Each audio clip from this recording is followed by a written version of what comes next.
Hello दोस्तों, जैसा कि आप तारक मेहता के उल्टा चश्मा के आने वाले एपिसोड में देखते हैं, जो मेहता साहब होते हैं वह गोकुल सोसाइटी वाले लोगों को बता चुके होते हैं कि पैसे कैसे इन्वेस्टमेंट करना है। तो फिर जो बीड़े भाई होते हैं वह 10 लाख का इन्वेस्टमेंट कर देते हैं, और फिर जो सोडी होता है वो भी 10 लाख का इन्वेस्टमेंट कर देता है। और फिर जो हाथी भाई होते हैं वो भी अपना सोच समझ कर इन्वेस्टमेंट कर देते हैं। और फिर मेहता साहब जब ऑफिस जाने के लिए निकल रहे होते हैं, तभी वहाँ पर अब्दुल आ जाता है और फिर मेहता साहब को बोलता है कि मुझे भी ज्वाइन कर लीजिए, मैं भी पैसे इन्वेस्ट करूँगा।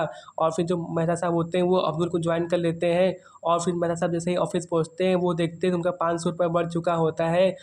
और फिर तभी मेहता साहब के बॉस आ जाते हैं, तो फिर मेहता साहब बताते हैं कि मैं 40,000 रुपये का और इन्वेस्टमेंट करने के लिए सोच रहा हूँ। तो फिर उनके बॉस 1 लाख का और इन्वेस्टमेंट कर देते हैं। और फिर मेहता साहब भी अपना 40,000 का इन्वेस्टमेंट कर ही देते हैं।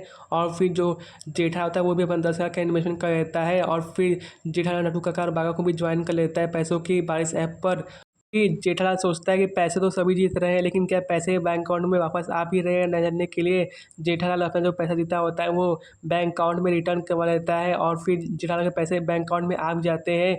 लेकिन फिर जब जेठालाल वही पैसा दोबारा लगाने के लिए सोचता है और फिर लगाता है, तो फिर वो पैसे वापस लग नहीं रहे होते हैं। तो फिर दोस्तों आखिर क्या होता है, जेठालाल के पैसे वापस क्यों नहीं लग रहे होते हैं, जानने के लिए चैनल सब्सक्राइब कर ले और लाइक करना न भूले।